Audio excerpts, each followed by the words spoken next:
وہ شخص اتنا لاچار ہو گیا تھا وہ جو اپنی بادشاہت تک کو اپنی بیٹی کی حفاظت کے لیے قربان کرنا چاہتا تھا۔ میں مرنے سے پہلے اسے کسی مضبوط پناہ میں دینا چاہتا ہوں اور مجھے آپ اس کے لیے ایک مضبوط سہارا لگے۔ آپ ہی اسے تحفظ دے سکتے ہیں، اس معاشرے کی مردوں سے بچا سکتے ہیں، ایک آپ ہی ہیں جو اسے احترام دے سکتے ہیں۔ اسی لیے میں نے آپ سے گزارش کی، خدا کے لیے میری بیٹی سے نکاح کر لیں۔ وہ بادشاہ جو کبھی کسی کے آگے جھکا نہیں تھا، آج اپنی بیٹی کی خاطر کسی کے آگے جھک کر اپنی بیٹی کی عزت کی حفاظت کرنے کے لیے کسی کے آگے بھیک مانگ رہا تھا۔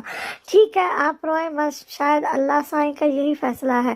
ہم انکار کر کے خود کو گناہ کے دلدل میں نہیں جھونک سکتے۔ پیر سائیں اس بوڑھے لاچار باپ کی گڑگڑاہٹ سنتا اپنے سفید مردانہ ہاتھ شال سے نکال کر اس شخص کے لہستے ہاتھ پر رکھ کر اس کی امید کو خوشی میں بدل گیا۔ پیر سائیں ایک بار پھر سے سوچ لیں، آپ نے سب کے سامنے قسم کھائی ہے، اب آپ ایک مرید کی بات پر آ کر اتنا بڑا قدم اٹھا رہے ہیں۔ داد عالم اس کی شال کو اس کے مضبوط کندھوں پر پھیلاتے ہوئے پریشانی سے کہنے لگا، غزلان شاہ سنجیدگی سے سیاہ آنکھوں کو سامنے کتاب میں گاڑے اسی طرح مطالعہ میں مشغول رہا جس طرح عالمداد کے کمرے میں آنے سے پہلے وہ تھا۔ پیر سائیں عالمداد نے غزلان شاہ کی جانب دیکھتے ہوئے دوبارہ اس کا نام لیا۔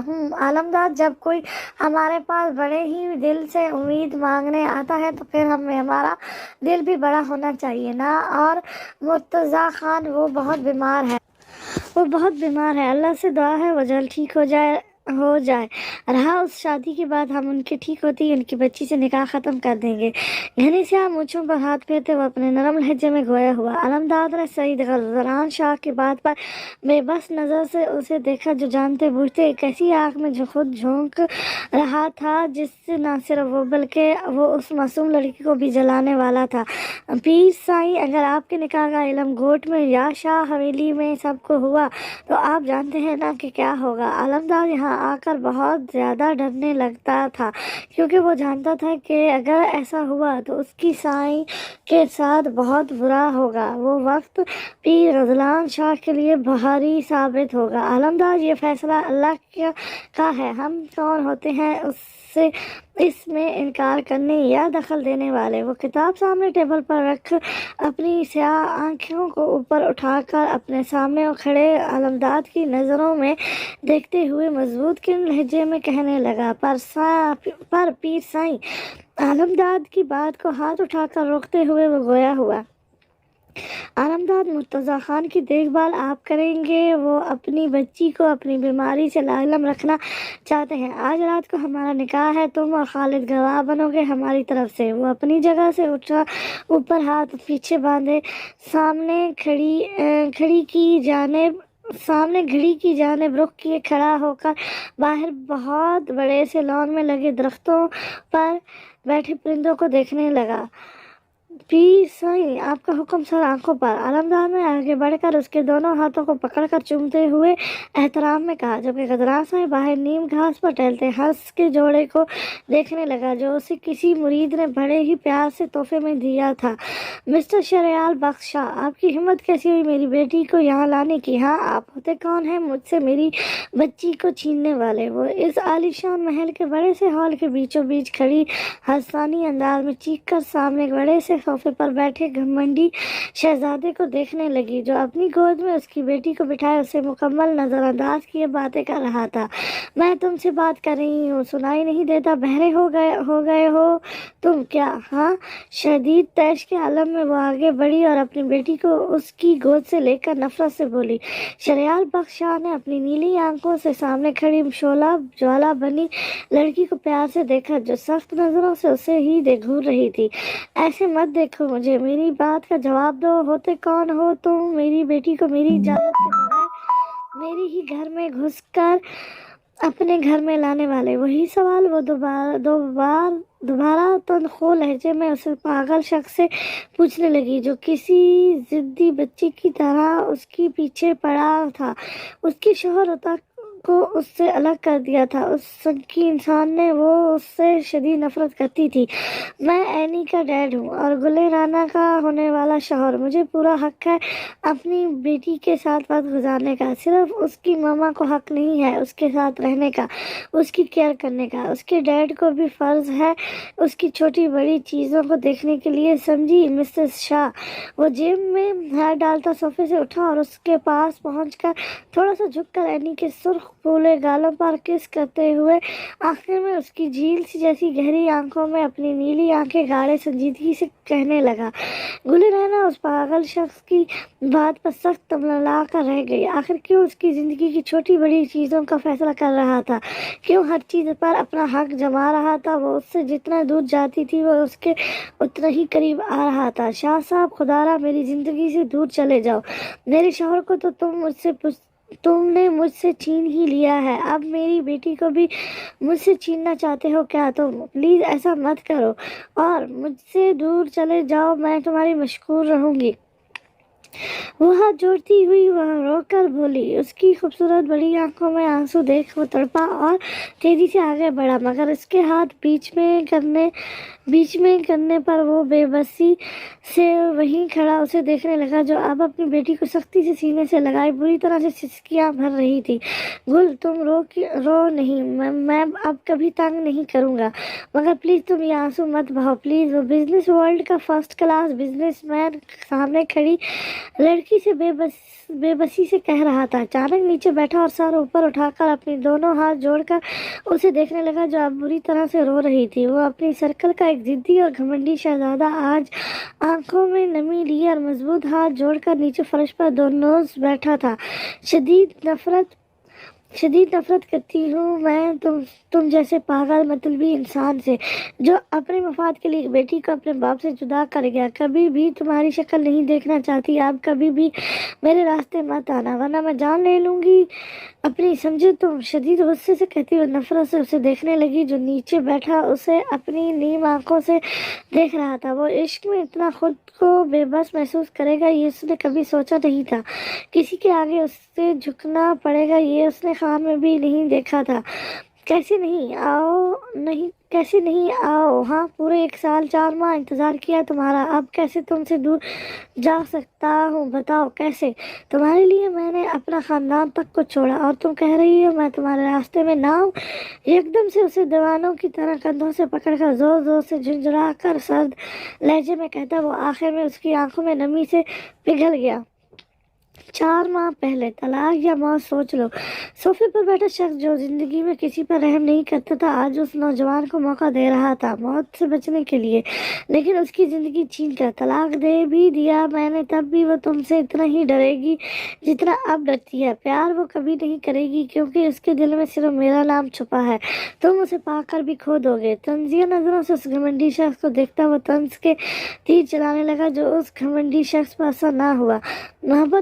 مجھے اس کی محبت نہیں چاہیے، مجھے صرف وہ چاہیے جسے میں چاہتا ہوں، بدلے میں وہ مجھ سے ڈرے یا نفرت کرے مجھے پرواہ نہیں، مجھے بس وہ چاہیے۔ وہ اس لڑکی کے انکار سے جنونی ہو گیا تھا، اسے یہ تک نظر نہیں آ رہا تھا کہ وہ شادی شدہ ہے اور ایک بچے کی ماں ہے۔ وہ صرف اسے اپنے پاس دیکھنا چاہتا تھا، چاہے اس کے لیے اسے اس کے شوہر کو راستے سے ہٹانا پڑا تو وہ یہ بھی کر لے گا، بس وہ اسے اپنی زندگی اور گھر میں دیکھنا چاہتا تھا۔ 2 منٹ کے بعد تمہارا جسم ایک زوردار جھٹکا کھائے گا اور تم اپنی محبت کی قید سے آزاد ہو جاؤ گے، اور میں اپنی محبت کو اپنی قید میں کر لوں گا جو تمہاری زندگی کا اہم حصہ ہے۔